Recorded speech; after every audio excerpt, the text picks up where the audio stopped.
The town of Ashwick Hollow had a habit of forgetting what made it uncomfortable. It forgot birthdays unless they were spoken from a pulpit. It forgot names that weren't printed on mail. And it forgot pain, especially the kind that came quietly from women with lowered eyes. But pain doesn't vanish when ignored. It waits. It learns how to whisper. She was 19 this summer. The sky refused to rain and the wheat split like bone. Her name was Clara Wynne. She moved through the world like steam from a morning kettle, barely there, unless caught by a sliver of light. Most folks didn't see her unless she dropped a plate, or cried out, or bled. That morning, she was kneeling in the chapel's kitchen, stoking the fire with fingers that shook. Esther Shaw, the preacher's wife, gave orders like whip cracks. The other women passed Clara like she was furniture, something useful. Something silent. As she bent to feed the stove, the hem of her faded blue dress shifted just enough to betray her. That's when Sister Nora Bell saw the bruises. They spiraled like vines around Clara's upper thighs, dark, hungry marks. "Child," Nora said flatly, "you look like you sat on a wasp's nest." Clara rose slowly. She didn't tug the dress down. "It hurts," she said softly. "It hurts when I sit." No one answered. Not really. Sister Nora gave a tight-lipped smile, like the peel of a healing wound. "Well," she said, "then maybe you best stay standing." And that was it. That was all anyone said. Or would have said, if anyone else had the nerve to hear it. Clara returned to her work. No anger. No tears. Just a hum in her throat. Not a melody, but a rhythm. A way to hold on to herself so the silence didn't erase her. Outside, Ashwick Hollow ticked along like a rusted clock. Barrels rolled. Gossip drifted. Children chased each other through the dust with wild, thoughtless joy. And across the street, deep beneath the awning of the old forge, a man stood still. Elias Creed hadn't spoken to anyone in almost a decade. Not since fever took his daughter May and left her buried under a bent cedar tree beside his home. But he heard Clara's words. He heard them the way a blade hears the whetstone. Sharp, close, and impossible to ignore. That night, Clara sat in her attic room above the Shaw's house. The window was cracked open, letting in a breeze cold enough to sting. She didn't light a candle, didn't fold her dress. She just perched at the edge of her cot, hovering above the wood, too afraid to sit, too afraid to cry. Downstairs, Reverend Alden Shaw read scripture aloud like it was a battle hymn. But Clara didn't hear God in his voice. She only heard her own, a whisper from earlier that echoed now like thunder through her chest. "It hurts when I sit." 3 blocks away, Elias stood at his cold forge, one hand resting on a horseshoe, the other on the worn box where May's sun-bleached ribbons still slept. He hadn't wept since her grave was sealed. But something old and splintered inside him pressed at the edges. Not just for Clara, but for every soft soul swallowed by silence. For the way pain came for the quiet ones, and for how the rest of the world simply looked away. The coals in the forge had long since gone dim. But inside Elias Creed, something warmer stirred, rusted. Yes, but not gone. Something that remembered what it meant to protect, to listen, to know the sound of a girl trying not to scream. The morning after her whisper had been heard and ignored, Clara Wynne moved through the world like her bones were made of glass. Not just from pain, but from the kind of hollow you feel when the world sees you're wound and chooses to blink. There's a silence that settles around you in that moment, a silence that says, "You are not worth defending." Esther Shaw didn't speak a word to Clara at breakfast. No scolding, no small kindness, just a pointed glance at the single piece of crust on her plate, too stale to chew, but too valuable to waste. "Steps need scrubbing," Esther finally said, not bothering to look up. So Clara went out to the front of the chapel, stiff brush in hand, knees on cold stone. She scrubbed because she had nothing else to give. She scrubbed because pain was easier than waiting. She scrubbed because every part of her body already ached, and this made it feel like her choice. The wind bit at her sleeves.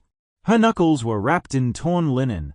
Her hands looked like they belonged to someone twice her age, cracked, raw, and unseen. Across the street, from within the long hush of his forge, Elias Creed stood still. He didn't try to hide that he was watching her. Not this time. The townsfolk noticed. They always did. A man like Elias. Quiet, alone, carrying the ghost of a daughter who never got to see 10. He made people uncomfortable. And yet, there he stood, arms folded, jaw locked, watching Clara scrub the steps as though every motion was carving her name into the earth. By noon, Elias made his way into the general store. The bell above the door chimed like a question. "Morning, Creed," the shopkeeper said. Elias just nodded and picked up a small bundle of soft blue fabric. "Gonna start sewing?" the shopkeeper asked with a dry chuckle. Elias laid down a silver coin. "No," he said. "Just preparing." Then he left. Meanwhile, Clara stood in the chapel pantry, her vision swimming. She hadn't eaten enough to stand this long. The tin of flour in her hand slipped and crashed. White powder burst into the air like smoke from a shot. Esther Shaw was there before the sound had settled. Her mouth twisted, her eyes sharp enough to flay. "I give you a roof," she said, low and venomous, "and this is how you repay me." "I'm sorry," Clara whispered. But even sorry felt like a luxury in that house. Esther stepped forward and gripped Clara's chin, forced her to look up, to meet her gaze in the cold light bleeding through the window. "You think someone's coming for you?" Clara blinked. "What? You think that blacksmith's gonna ride in and save you like some tale?" Esther leaned closer. Her voice was dry as ash. "Men like him only help what's not already broken." She let go. Clara didn't cry, didn't run. She just bent down, picked up the tin, and turned away. But something beneath her shoulder blades pulled straighter. A name, not shouted, not given, but kept. That night, Clara sat by the attic window, watching the stars like lanterns hung out of reach. In her lap was a torn strip of cloth, cut from the hem of her dress, stained faintly red. She pressed it to her palm where the scrubbing brush had bitten deep, not because it hurt, but because it reminded her she could still feel. 3 streets away, Elias Creed was sharpening tools. 1 stroke. 2. Steady. Not for orders. Not for coin. But because rhythm kept sorrow at bay. When the firelight caught the steel, he paused. It looked, for half a second, like May's ribbon from her last birthday. Blue. Faded. Soft. The forge door creaked. He turned. A figure stood at the edge of the light. Clara. She didn't speak. Didn't step inside. Just held something wrapped in a cloth bundle. Elias rose. Slowly. Deliberately. "You shouldn't be here," he said, quiet but firm. "I know," Clara replied. She held out the bundle. He opened it. Inside, a dented flour tin lid, a crust of dry bread, and a torn piece of paper. It read, "If I vanish, please remember I was here." When he looked up again, Clara was already walking away. Not running, not broken, just moving like someone who had remembered the weight of her own name. Clara Wynne didn't sleep that night. Sleep required safety, and safety was still a shape she hadn't learned to trace with her hands. She sat on the attic floor with her back pressed against the wall, a thin quilt around her shoulders. Her fingers traced the edge of the note she'd written. "If I vanish, please remember I was here," as if reminding herself that the words were real. Below her, the house creaked with the weight of hollow piety. The sounds were always the same: Esther's pacing, her muttered prayers, and the absence of Pastor Aldenshaw, who hadn't returned since supper. But Clara knew better than to believe in his absence. That kind of man never truly leaves. He simply waits where shadows stretch longest. Across town, Elias Creed stood at the edge of his barn, staring into the dry dock. His fire had burned low, but the warmth lingered in his chest like a warning. He hadn't touched the satchel in years, not since May died. But now, it hung from the nail near his forge door.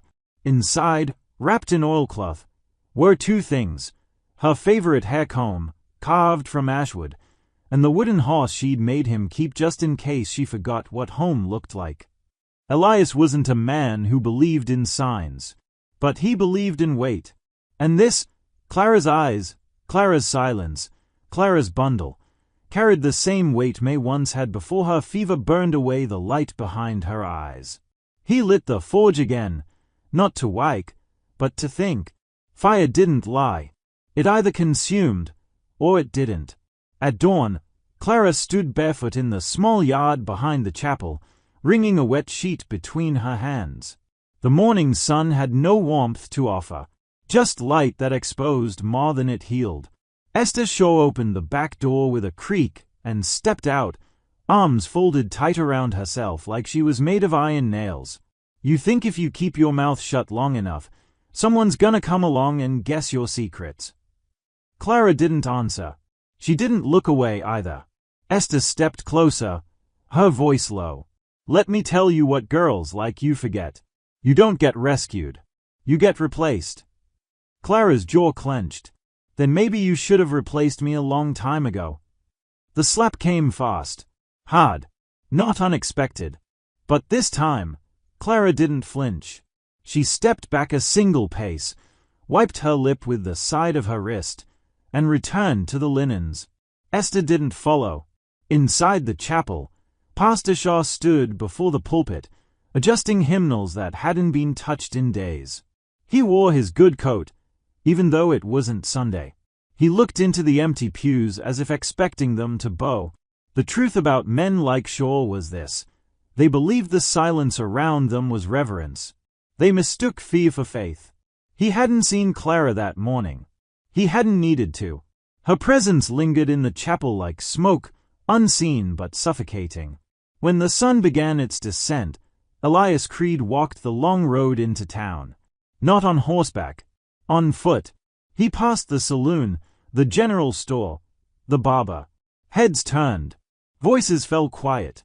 By the time he reached the chapel steps, even the children playing near the well had gone still. He didn't knock. He didn't ask. He stepped inside. Pastor Shaw looked up, smile already forming. Brother Creed. A surprise visit. Come to pray. Elias didn't answer. The pastor's smile thinned. Well then, what brings you to the Lord's house, unshaven and unannounced? Elias looked around, then fixed his gaze on the man behind the pulpit. She doesn't belong under your roof. The room fell still. Shaw's jaw stiffened. I beg your pardon. You heard me, Elias said, his voice quiet, but with the weight of iron cooling too slow. You don't shelter her. You keep her. She's under the church's care. No, Elias replied. She's under your control. A silence bloomed in the chapel, the kind that made ears ring. Pastor Shaw straightened his collar. You're treading dangerous ground, blacksmith. Elias took one step back, toward the door. I buried my daughter on Dry Creek Hill, he said. She never flinched when I raised my voice. That's how I know what love is, and what it isn't. And with that, he left. He didn't see Clara, pressed against the vestibule wall, fists clenched at her sides, breath shallow. She hadn't meant to hey, but now that she had, it echoed in her chest like thunder that promised rain. It was nearly midnight when Clara Wynne opened the attic chest. She did it quietly, careful not to wake the house. But truthfully, there was no one left to wake. Esther had taken to sleeping with whiskey instead of a lamp, and Pastor Shaw hadn't come home since supper. Clara moved slowly, not out of fear, but reverence. Grief lives in the body like old nails in floorboards. You step a certain way, and they rise up to meet you. Inside the chest, a tin of ointment nearly empty, a sewing needle, a cracked Bible wand soft at Psalm 71, and a photograph, the kind printed on paper that faded like memory. Her parents. smiling once. She wrapped them all in a shawl with fraying edges. Then, she slipped a scarf around her neck, not for warmth, but for courage. The only shoes she owned were too loud, so she didn't wear any. Just bare feet and quiet breath. On the floorboards outside her room, she set a small parcel, tied with twine, and a note tucked beneath the knot. The handwriting was small, but steady. If anything happens to me, give this to the man who noticed. She didn't sign it. She didn't need to. Outside, the town of Bell's Hollow was sleeping with one eye open. Storms have a way of doing that, pressing against the edges of things before they break. Clara walked along the road barefoot, the stones biting but not bleeding. She kept her eyes forward, hands steady, and heart wrapped in a silence too full to name. At the edge of town, the forge still glowed like a second moon. Elias Creed was there, sharpening a blade, not out of need, but rhythm. When he heard the knock, it wasn't loud, just two quiet taps, more question than request. He opened the door, and there she was, Clara Wynne, soaked in mist, dress wrinkled at the hem, eyes swollen but not crying. She wasn't there to beg. She was there because standing had become harder than leaving. "I'm sorry," she whispered. Elias didn't speak. He just stepped aside. Inside, he wrapped a blanket around her shoulders and poured warm water into a basin. She didn't flinch when he reached for her hand, didn't resist when he cleaned the scratches on her wrist. She didn't speak again until the fire burned low and the silence between them felt less like space and more like safety. "I left everything," she said softly. Elias met her gaze. "Good. That's all you'll say?" He paused. "Sometimes leaving says more than shouting." She leaned her head against the chair's armrest, not to sleep, but to rest. Really rest. In the forge behind them, the coals dimmed, but something else, something older, stronger, began to glow. Morning came gray and restless. The town square of Bell's Hollow stirred slower than usual, like something in the air warned folks to whisper. Clara Wynne wasn't at the chapel steps. She wasn't hanging laundry or fetching water. Her absence was louder than any bell. At the preacher's home, Pastor Alden Shaw stood at the front porch, his coat buttoned all the way up despite the warm wind. His eyes landed on the small parcel left on the floorboards. A note fluttered beneath the twine. He picked it up. Read it once. Then again. Behind him, Esther stood in the doorway, her arms folded, hair pinned too tightly. "She's gone." He didn't respond, just stared toward the road like it owed him something. Esther narrowed her eyes. "You think it was the blacksmith?" Shaw's voice was calm. Too calm. "I think it's time the town remembered who built this church." She tilted her head. "You going to make a sermon of it?" "No," he said. "I'm going to make an example." Out at the forge, Elias Creed hammered steel with a rhythm that matched the tension in the wind. He wasn't forging anything in particular, just keeping his hands from shaking. Clara sat on the porch in his old army coat, sipping bitter coffee she hadn't asked for. She hadn't said much. She didn't need to. In the quiet, her presence felt like an echo beginning to form its own voice. At midday, hooves echoed down the street. The sheriff, Walter Brigg, dismounted outside the forge with dust on his boots and uncertainty behind his eyes. Elias stepped out to meet him, a hand resting on the doorframe. Clara stood, slowly, wrapped in the coat like it was armor. "Morning," Brigg said, tipping his hat. "Heard you had company." Elias didn't answer. Brigg sighed. "Word is the preacher's ward walked out. You aware that girls under church care?" "She's not property," Elias said quietly. "No," Brigg agreed. "But in this town, reputation buys trust, and Shaw's got both in spades." Clara stepped forward. "I'm not hiding." Brigg looked at her, really looked. His eyes caught the bruises fading across her jaw, the stiffness in how she held herself. He saw the signs.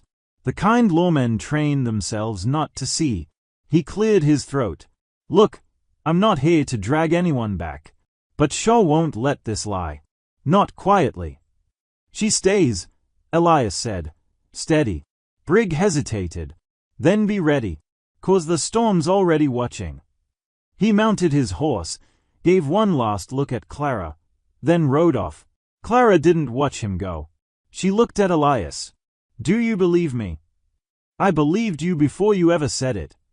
She nodded once, then went back inside, not as a guest, but as someone who'd finally been heard. The road out of Bell's Hollow twisted like an old scar, brittle cottonwoods lining the edge, leaves whispering secrets to the wind. It was a road most folks only traveled in daylight. But that morning, long before the sun had fully risen, Elias Creed hitched his mule cart with practiced hands and loaded it with supplies, dried meat, fresh tinder, 2 canteens, and a folded map inked with memory. Clarowin stood beside the barn, wrapped in his old coat, watching without speaking. Her hair was braided now, loosely, and for the first time since she left the preacher's house, she didn't flinch at the sound of boots on wood. You're leaving, she said, not as a question, but like she already knew. Elias shook his head. We are. She hesitated. I don't want to run. We're not running, he said, glancing at her. We're moving forward. There was silence after that, but not the heavy kind. The wind rustled low across the wheatgrass.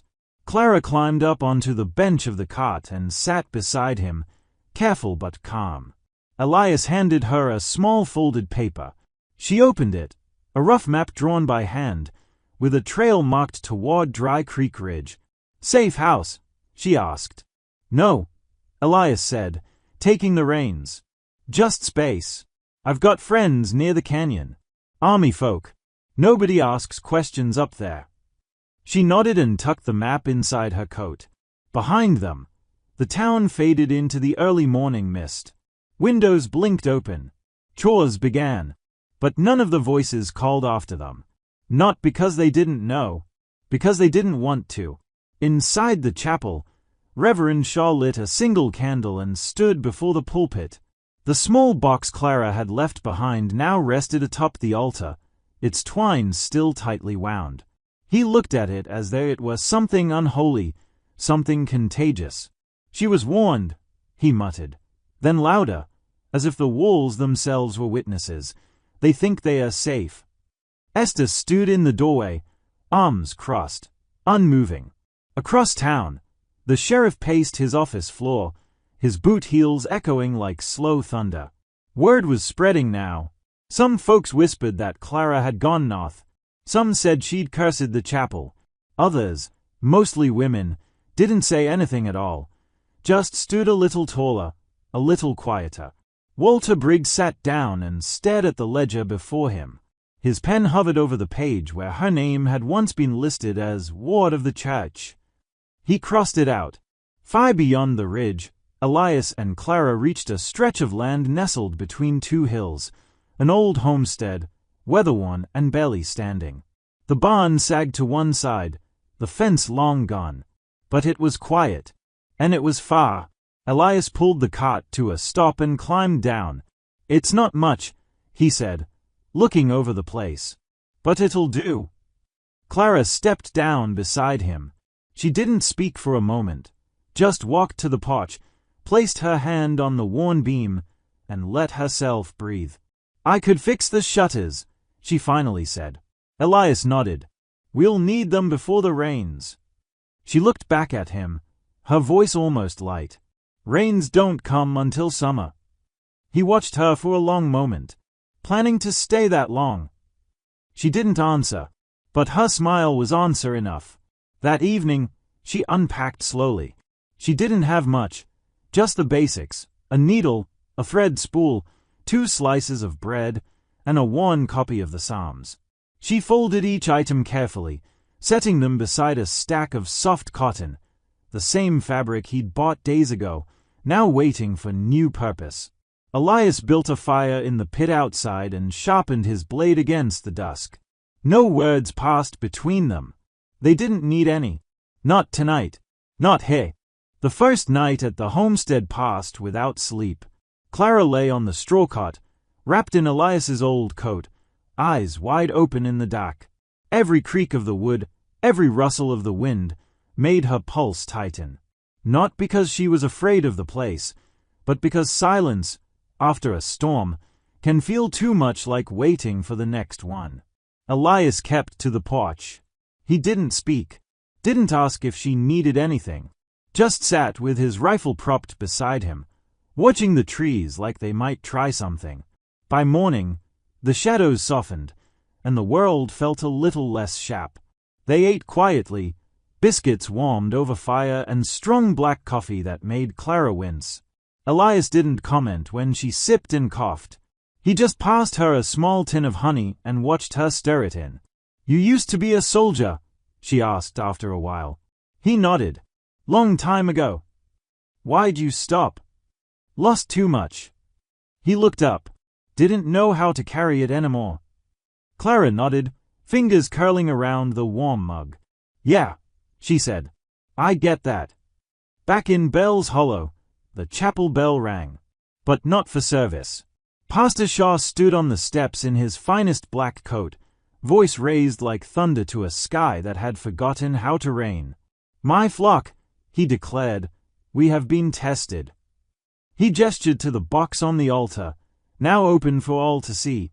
Inside, a torn cloth, a bent flour tin, and a letter. "She left this," he said, "not as a cry for help, but as a threat against God's house." Esther stood behind him, hands clasped tightly in front of her. But her eyes, once cold, were now unreadable. "We opened our home," Shaw continued. "We offered her salvation. And now she's taken refuge with a man who answers to no one." Whispers swept through the crowd. Some nodded, some frowned, but a few women lowered their heads, not in prayer, but in shame. At the sheriff's office, Walter Brigg poured himself a second cup of coffee. He hadn't attended the sermon. Instead, he unfolded the letter Clara had left behind, the one with the name of the girl who came before her, the one no one had ever asked about. He stared at the words. "He said it was the Lord's way of testing me." Walter rubbed his temple. His fingers trembled slightly. Then he folded the letter, tucked it in his coat, and saddled his horse. At Dry Creek Ridge, Clara spent the morning hanging washed fabric on a makeshift line. Her bruises had begun to fade now, but her movements were still cautious, as if her body remembered when not to trust, as if it hadn't yet learned it was safe. Elias repaired the porch rail. He didn't ask her what she was thinking. He didn't rush her. He just handed her a hammer when she reached for one and showed her how to angle the nails. "You don't talk much," Clara said. "Never saw the point of talking when listening did more good." She looked at him then. "Full. You're not like other men in Bell's Hollow." He didn't smile, but he didn't look away either. "Not anymore," he said. That night, Clara stood at the edge of the field, eyes tracing the stars. Elias stepped beside her, holding something in his hand, a small satchel. He held it out. Inside were two of Rose's old ribbons and a silver coin. "I never gave these away," he said quietly. "Not even when I should have." Clara didn't take them. She just reached for his hand and held it, gentle. "I don't want what you've lost," she whispered. "Just someone who knows how to hold what's left." The wind moved through the trees like breath held and finally exhaled. And for the first time in years, Elias Creed let himself believe that not everything worth loving had to be buried to be remembered. The next morning came with a kind of hush that didn't belong to fear, but to decision. Elias found Clara already awake, standing by the water barrel, brushing her hair with her fingers. Her scarf lay across her shoulders. The bruises on her neck had started to fade, but her eyes were brighter than he'd ever seen. "Thinking of heading back?" he asked, not looking up from the wood he was splitting. She didn't answer right away. Then, not to stay, just to speak. He stopped mid-swing. "It's not your burden," Elias said quietly. "No," Clara replied. but it's still my voice. She didn't ask him to come. And he didn't offer. Because some journeys, even short ones, have to be walked alone. By midday, she was packed. A change of clothes, the letter, and her name, the real one, tucked back inside her chest like a heartbeat ready to be heard. Back in Bell's Hollow, the streets seemed quieter than usual. Not because people were gone, but because they were watching. Waiting. Whispers clung to the walls like ivy. The preacher's voice had grown louder over the past few days. His sermons longer, his tone more frantic. He talked about rebellion, about sin, about the girl who ran from grace and the man who seduced her into ruin. But he never said Clara's name, because names have power, and Shaw had built his kingdom on people forgetting their own. Clara arrived just as the chapel doors were closing after another midweek sermon.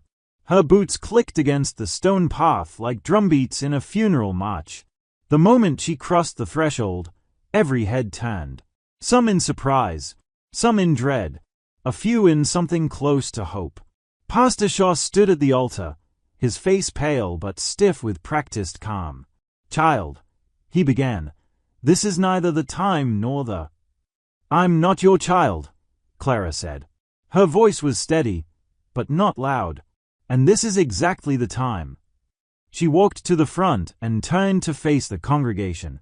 "I don't want to ruin anyone," she said. "I'm not here for vengeance. I'm here for truth."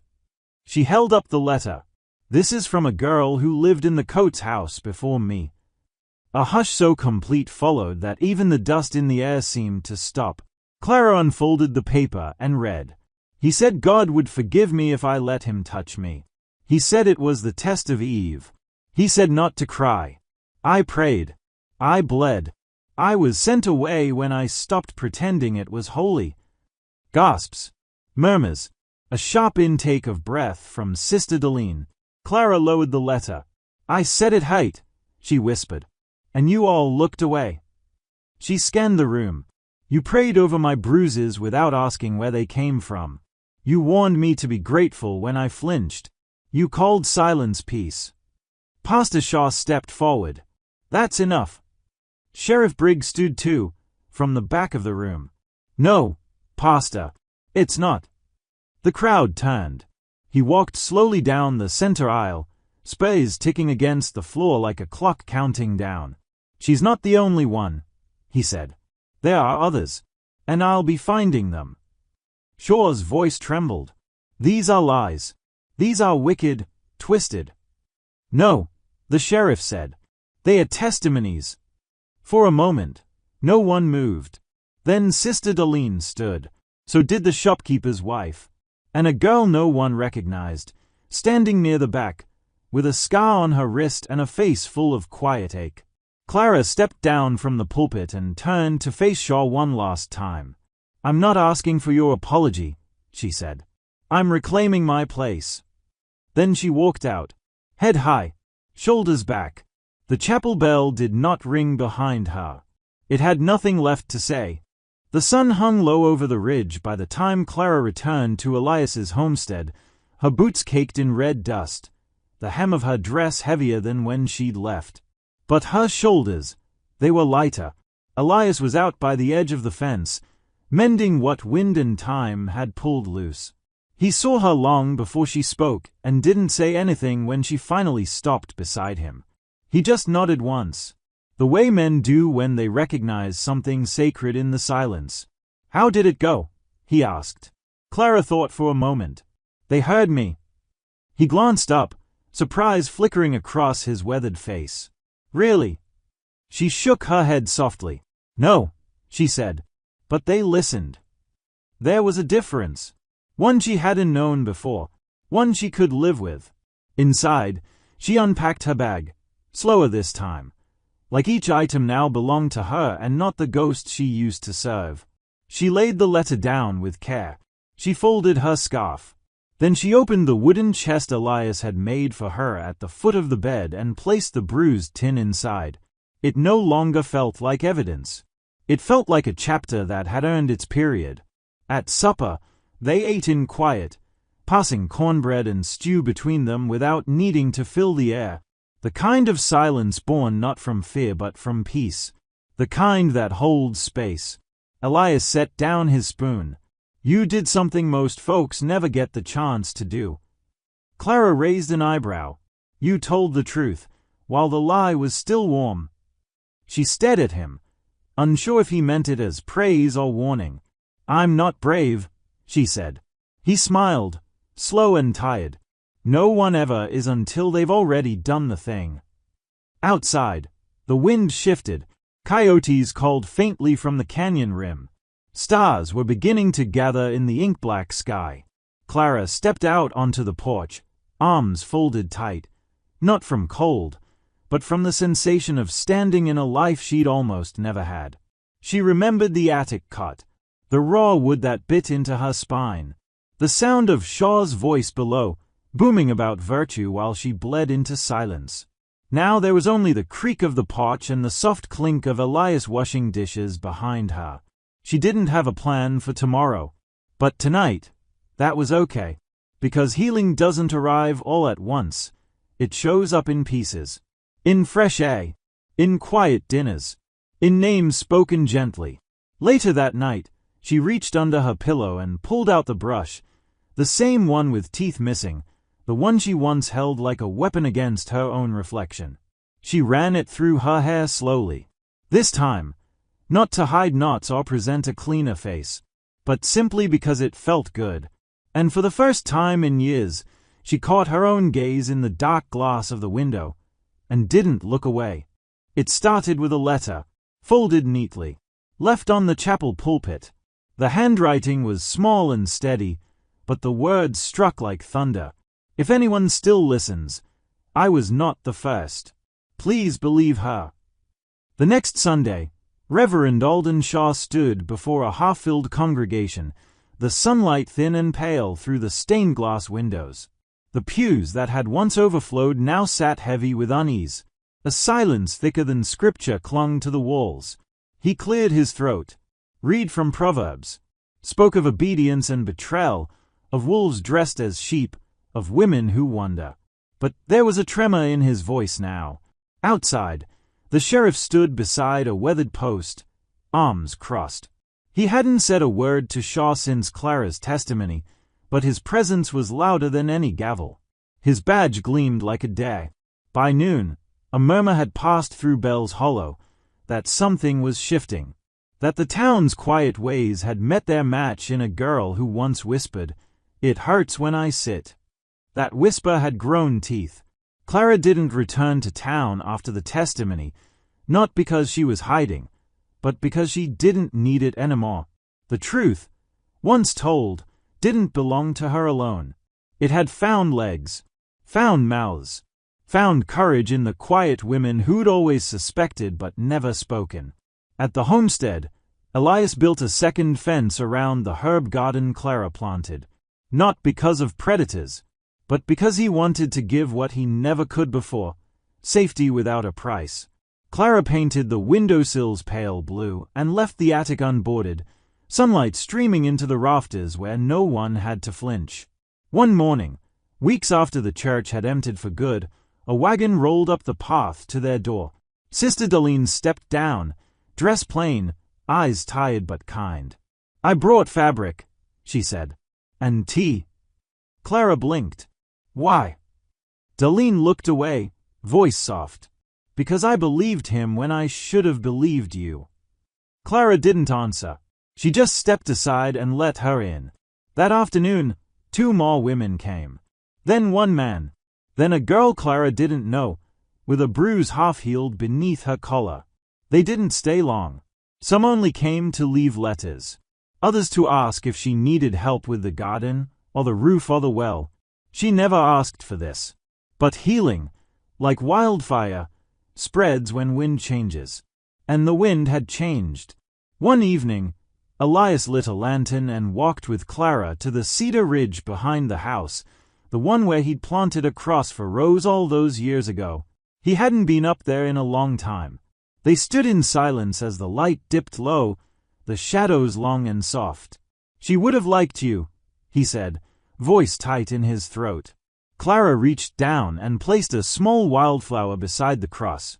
"I think she was with me," she said. "Every time I almost gave up." Elias nodded. "She always found the ones worth saving." The stars came out slow that night, no longer blurred by grief or fear, and in the valley below, Bell's Hollow slept uneasily, some too late in their regret, others just waking to it. But the chapel bell, once silent in false righteousness, finally rang again. Not for warning, not for shame, but because truth had a sound, and this time, they heard it.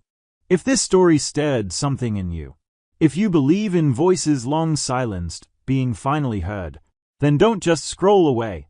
Subscribe to Ironwood Narratives, where every tale dares to speak truth, no matter how buried. Here, we give the forgotten a voice, the broken a home, and justice a second chance. Bell tap the bell, not just for another upload, but for another soul waiting to be seen. This isn't just a channel, it's a reckoning. Welcome to Ironwood Narratives.